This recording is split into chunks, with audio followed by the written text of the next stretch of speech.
여러분 한 주간 잘 지내셨죠? 네. 어떻게 몸 좀 많이 좋아지셨어요?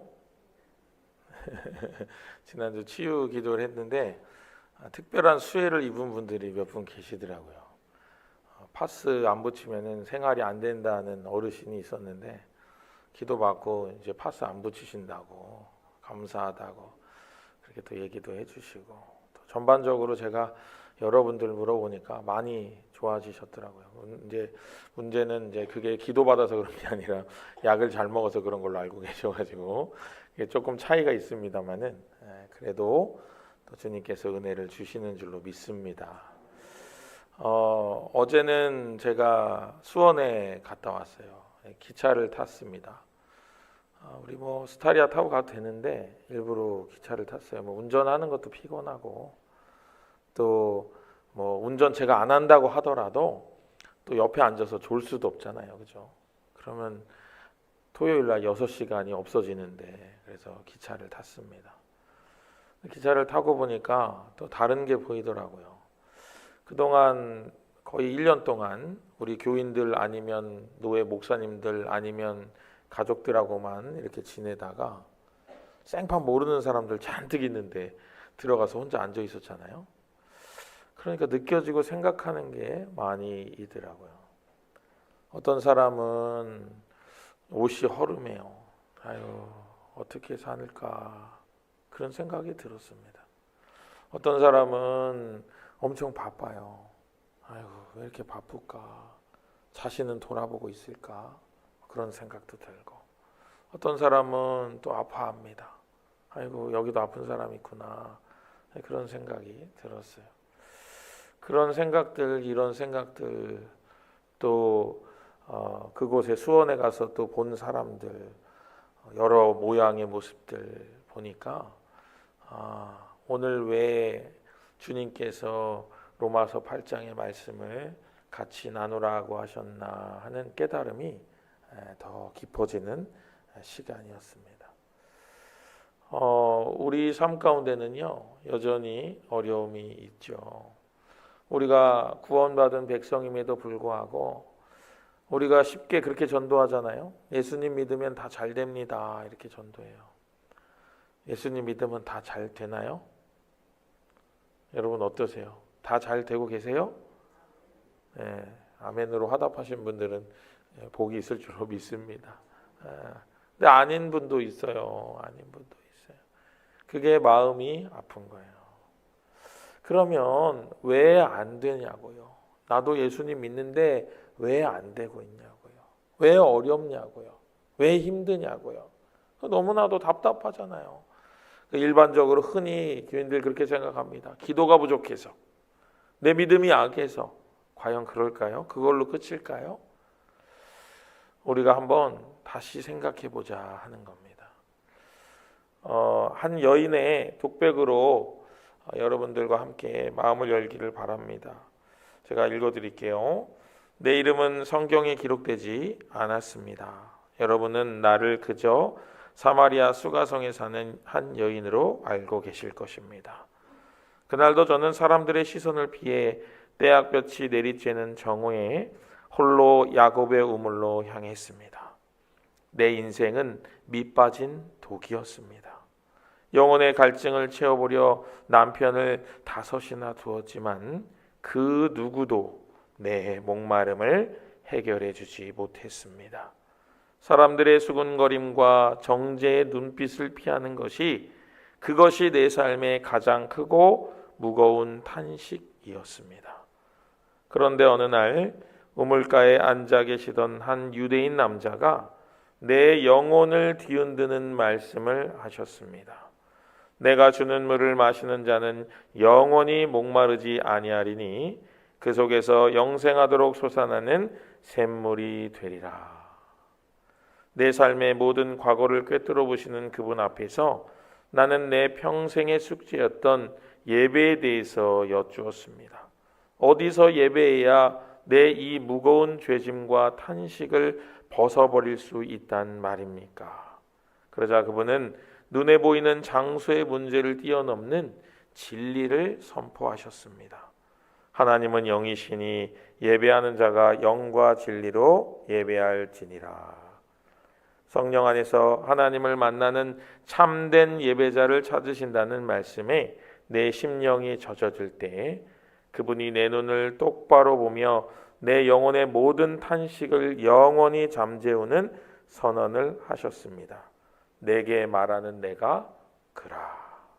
그 순간 나는 깨달았습니다. 내 앞에 계신 분이 바로 내가 평생을 기다려온 메시아이심을 말입니다. 나는 매일같이 안고 다녔던 그 소중한 물동이를 우물가에 가차없이 버려두고 동네로 달려갔습니다. 나의 행한 모든 일을 내게 말한 사람을 와서 보라. 이는 그리스도가 아니냐. 요한복음 4장에 나오는 수가성 여인의 이야기를 수가성 여인의 입장에서 서술한 이야기입니다.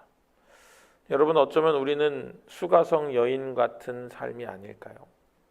여전히 탄식하고 여전히 어려워하고 여전히 힘들어하고 그러나 그 답을 얻지 못하고 있는, 그냥 그날 주어지는 위로로 살아가는, 그리고 그날 내가 만들어내는 어떠한 방편으로 잠깐 숨통을 트이는 그런 삶은 아닌가 우리를 돌아보게 만드는 이야기입니다. 수가성 여인은 지독한 갈증을 우물가에 물동이를 안고 내뱉던 깊은 한숨을 한 분 예수 그리스도를 만남으로 해결함을 받았습니다. 이 땅의 질병과 가난, 관계의 상처라는 뜨거운 떼약볕 아래서도 깊은 탄식을 내뱉으며 살아가던 그녀가 예수님을 만나고 고침을 받았습니다.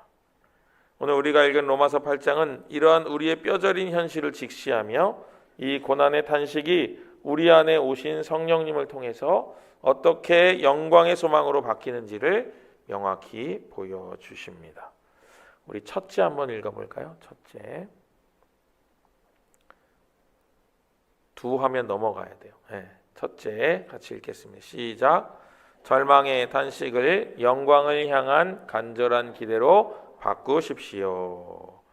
여러분, 사순절을 지나는 우리의 현실은 만만치 않습니다.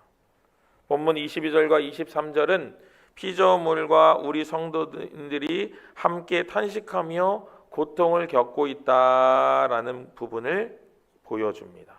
우리 22절 한번 읽어볼까요? 22절 같이 읽겠습니다. 피조물이 다 이제까지 함께 탄식하며 함께 고통을 겪고 있는 것을 우리가 아느니라. 아멘. 탄식한다라는 말이 스테나조라는 헬라어입니다. 이 스테나조라는 말은 무거운 짐에 눌려 밖으로 시원하게 내뱉지도 못하고 속으로 끙끙 앓고 있는 신음을 의미합니다. 병든 육신 때문에 소리도 내지 못하고 아파하고 깨어진 삶의 조각들을 붙들고 밤마다 눈물 삼키는 그 아픔이 바로 스테나조입니다. 그러나 여러분, 십자가의 길을 걷는 우리의 탄식은 결코 무의미한 절망의 신음이 아닙니다. 그냥 단순히 아파가지고 신음하는 것은 아픔의 신음일 수밖에 없겠지만은, 여러분, 아이를 출산하는 어머니의 산통으로 인한 신음이 우리의 신음이 되기를 바랍니다. 그 신음은요, 생명을 출산하는 신음이에요. 생명을 출산하며 겪는 고통으로 인한 아픔입니다. 그러한 우리의 신음이 그러한 생명을 잉태하고 출산하는 신음으로 바뀌어야 될 줄로 믿습니다. 그게 바로 사순절이 우리에게 주는 교훈입니다. 우리의 신음이, 우리의 고통이, 우리의 탄식이 거기서 끝나는 것이 아니라는 거예요. 우리가 겪는 모든 일은 우리가 겪어야 하기 때문에 우리에게 찾아오는 일입니다.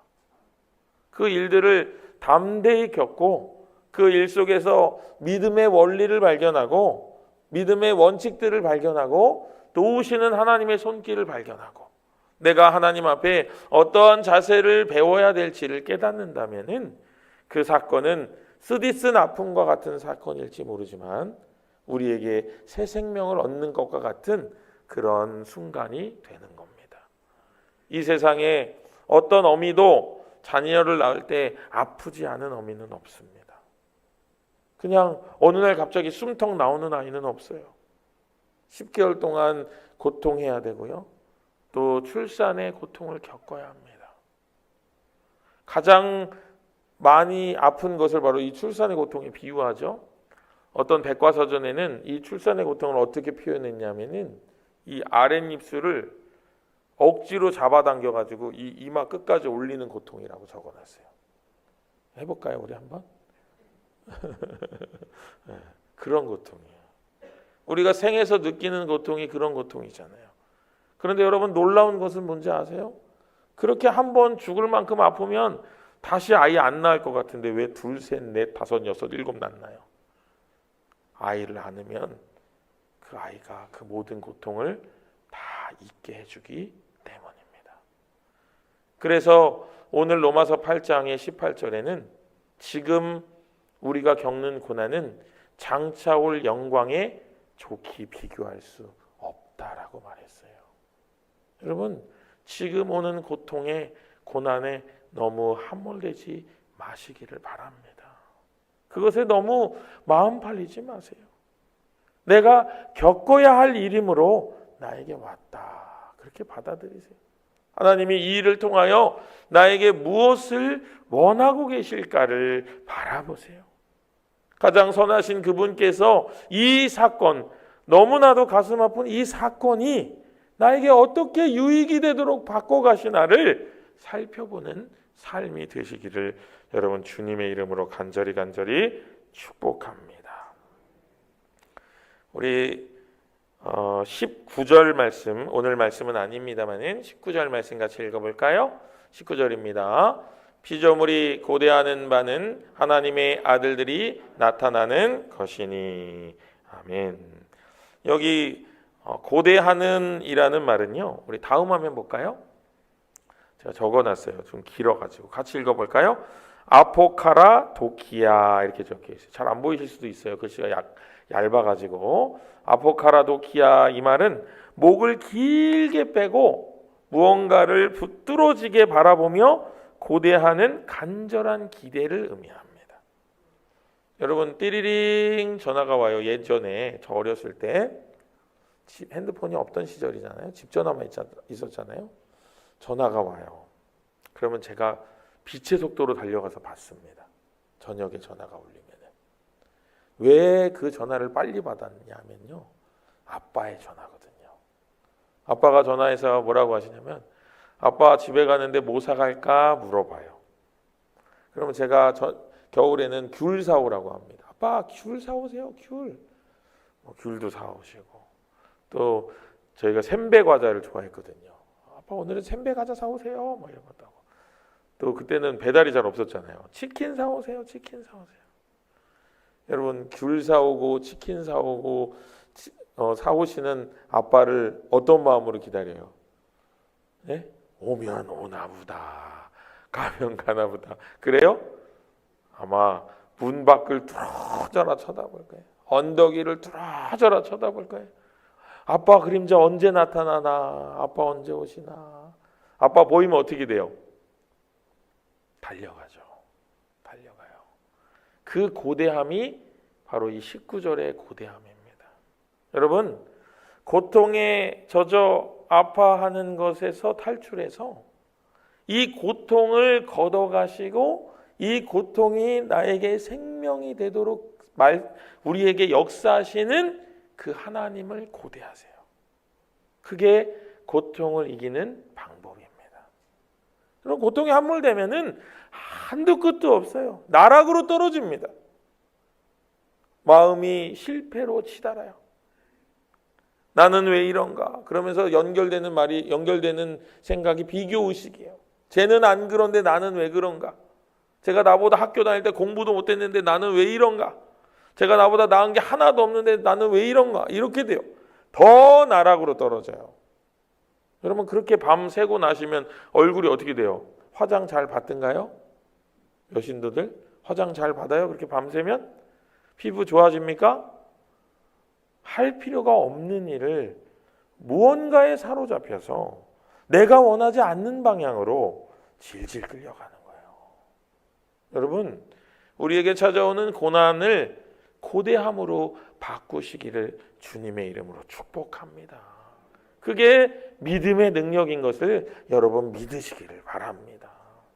내가 아파도요, 나아질 때를 생각하세요. 다 나았을 때를 기대하세요. 그리고 내가 다 나으면 뭘 하겠다 계획을 세우세요. 그리고 거기를 바라보세요. 그리고 지금 내가 해야 될 치료를 합당하게 하세요. 그러면 그날이 나에게 속히 올 것입니다. 그때 얼마나 기쁘겠어요. 아빠가 사다 주는 귤과 아빠가 사다 주는 치킨을 먹는 것과 같은 그런 기분이 우리 모두에게 찾아온다는 겁니다. 우리 둘째 한번 읽어볼까요? 둘째 같이 읽겠습니다.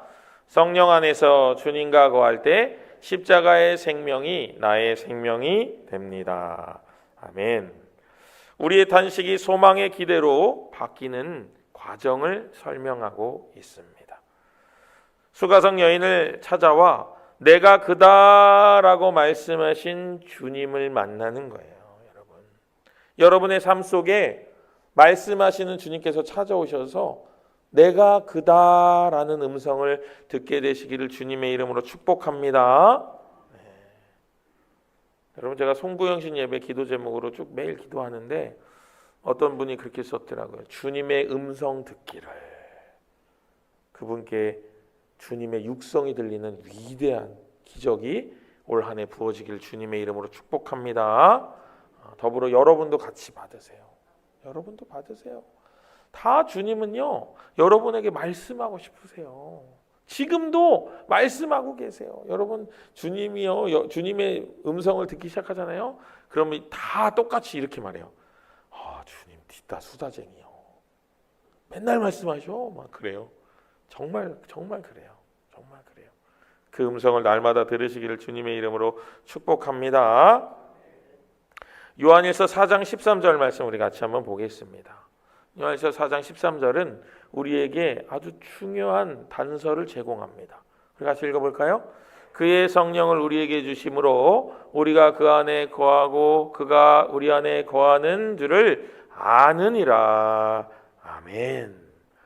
여러분, 교회에 들어오면요, 교회에 처음 믿는 새신자가 들어오면은 제일 먼저 만나는 삼위 하나님의 위격이 뭘까요? 성부 하나님일까요? 성자 예수님일까요? 성령 하나님일까요?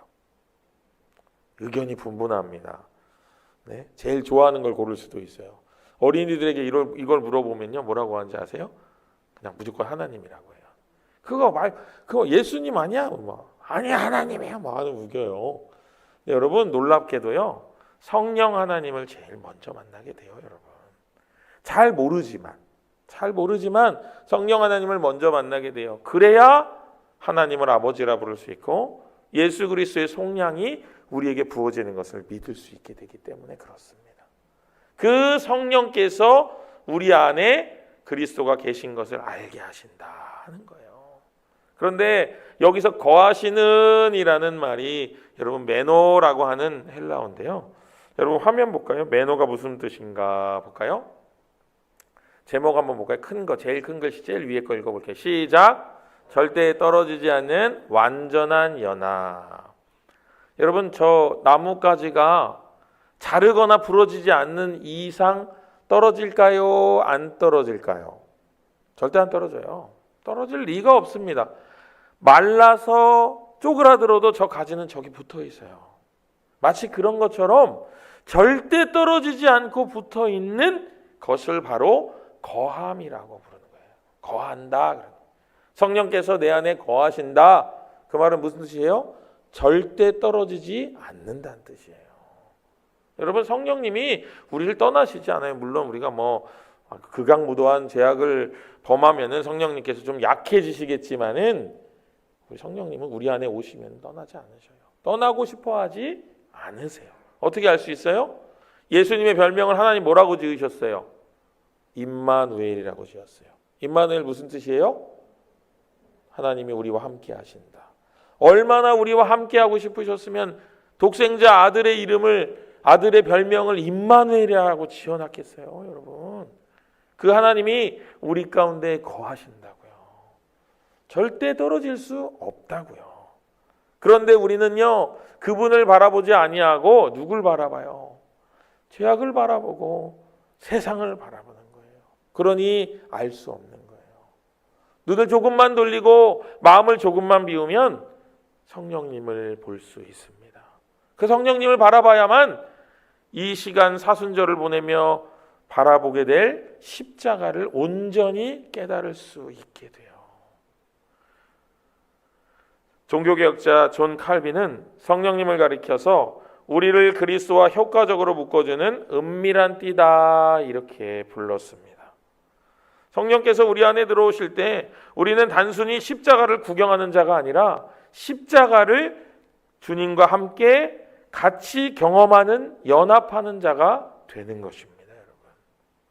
예수님이 십자가를 지셨기 때문에 우리도 십자가를 져야 합니다.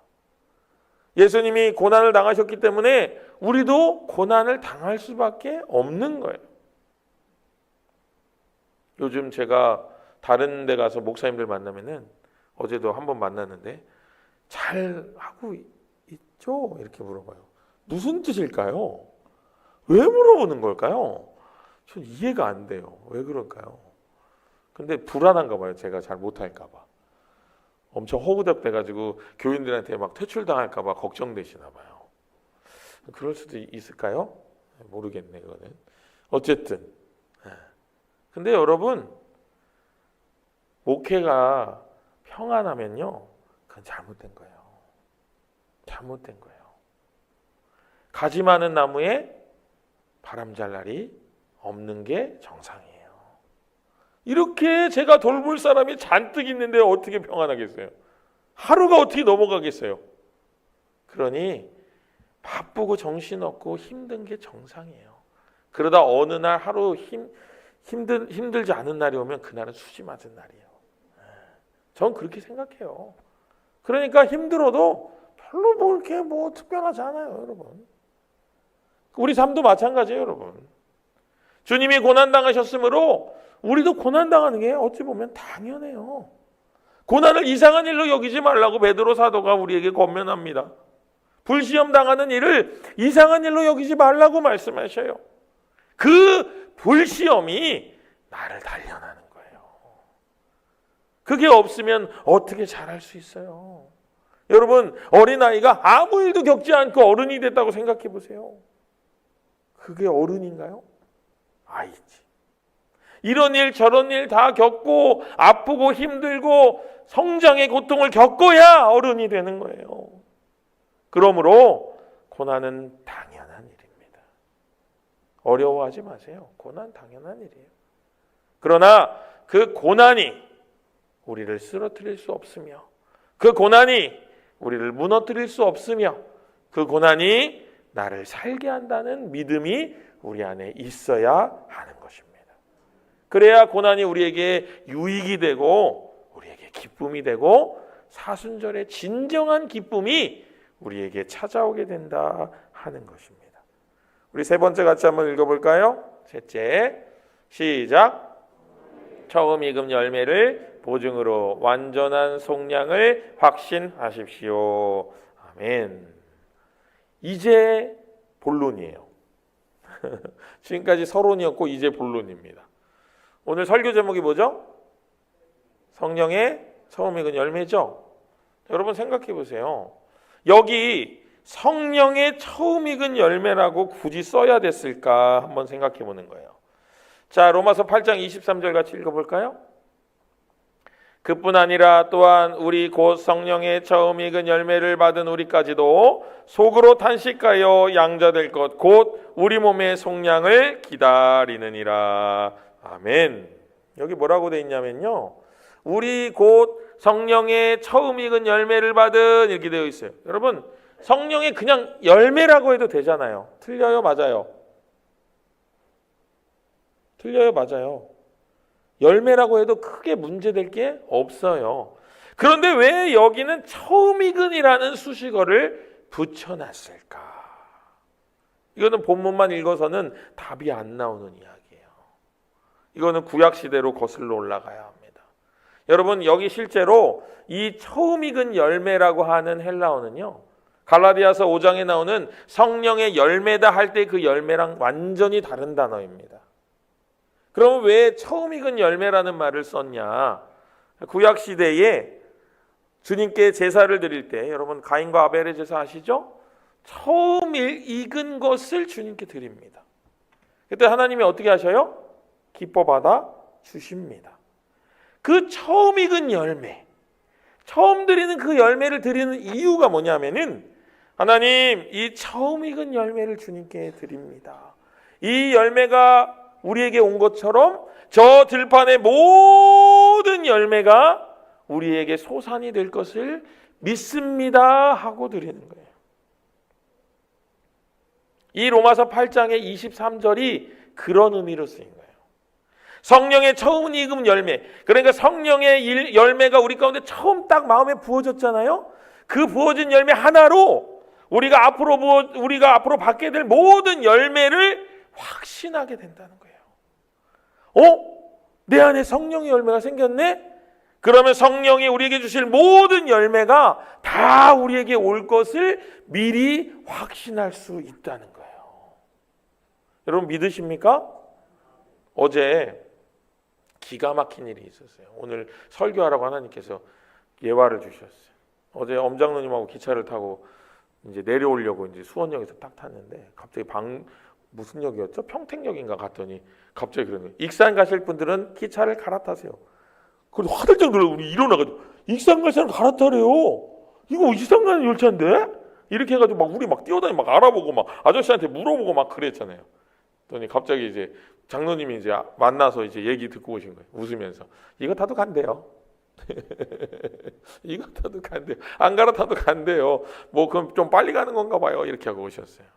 여러분, 우리가 표를 살 때부터 우리는 어디 도착할 줄 알아요? 우리의 목적지에 도착할 줄 알아요. 확신해요. 성령의 처음이면 열매가 바로 그런 뜻이에요. 우리 안에 성령의 열매가 하나 부어지면은요, 이제 우리에게 문이 열리고 수많은 성령의 열매가 우리에게 부어지는 것을 확신하게 되는 거예요. 여러분, 성령의 은사도 마찬가지예요. 은사가 하나 부어졌잖아요. 방언을 받았잖아요. 예언도 부어지고 기쁨이 충만해지고 다 은사들이 나에게 찾아오는 거예요. 그것을 확신하게 된다라는 겁니다. 여러분, 인생에서 고난 가운데 있지만은 작은 기쁜 일이 찾아오거들랑 이게 처음 익은 열매구나. 이 처음 익은 열매를 하나님께 드립니다. 드리고 앞으로 찾아올 모든 기쁨의 열매를 마음으로 먼저 확신하시고 소유하시는 우리 모두의 삶이 되기를 주님의 이름으로 간절히 축복합니다. 기도하겠습니다. 이 시간 우리 같이 마음 모아서 기도합니다. 위대하신 하나님, 성령의 처음 익은 열매로 인하여 우리가 고난 가운데 있지만은 확신하고 나아가게 하여 주시옵소서. 우리의 육신을 풀어주시고 우리의 마음을 풀어주시고 우리의 상처난 마음을 어루만져 주셔서 깨끗게 하시는 주님을 온전히 기대하며 고대하며 주님께 치유와 회복을 얻는 귀한 시간이 되게 해달라고 이 시간 주님께서 치유와 회복을 주시기를 간절히 소망하며 우리 안에 부어주시는 처음 익은 열매로 말미암아 확신 가운데 기도하며 나아갑니다. 같이 기도하겠습니다. 아버지 너무나도 많이 아픈 가운데 있습니다. 너무나도 가슴이 찢어지는 가운데 있습니다. 아버지 하나님, 고난 가운데 있습니다. 육신의 연약함에 갇혀 있습니다. 질병에 눌려 있습니다. 아버지, 말로 받은 상처가 마음을 짓누르고 있습니다. 아무리 떨쳐보내려고 해도 그 말이 계속 마음에 남아 나를 괴롭히고 있습니다. 아버지 하나님, 성령의 처음 익은 열매로 말미암아 나의 삶 가운데 부어질 위대하고 놀라우신 하나님의 손길을 기대하오니 아버지 하나님, 이 시간 치유하여 주시옵소서. 다시 돌아보지 아니하게 하여 주시옵소서. 고대하며 나아가게 하여 주시옵소서. 오직 영존하시는 아버지, 나를 치유하시는 아버지, 나를 재창조하시는 위대하신 하나님만을 바라보며 나아가는 복되고 아름다운 인생이 되게 하여 주시옵소서. 충만한 은혜를 주시기를 원합니다. 충만한 은혜를 부어주시기를 원합니다. 주여, 회복시켜 주시옵소서. 낫게 하여 주시옵소서. 노임을 받게 하여 주시옵소서. 우리 가운데 함께 하시는 거룩하신 아버지 하나님, 우리의 모든 상황을 보시며 우리보다 더 마음 아파 눈물 흘리시는 아버지를 봅니다. 그 아버지의 사랑에 힘입어 지금 겪고 있는 이 일로 인하여 낙심하거나 실망하거나 좌초하지 아니하도록 주님 붙잡으시고 믿음의 항해를 끝까지 달려갈 수 있도록 나 자신을 주님께 온전히 맡기며 성령의 처음 익은 열매로 말미암아 확신하는 인생 되게 하여 주시옵소서. 들판의 모든 열매가 우리의 삶 가운데 부어질 것을 고대하며 살아가는 복되고 아름다운 인생들 다 되게 하여 주시옵소서. 오직 주님만 기대하오며 우리를 권하신 예수님의 이름으로 간절히 기도합니다. 아멘.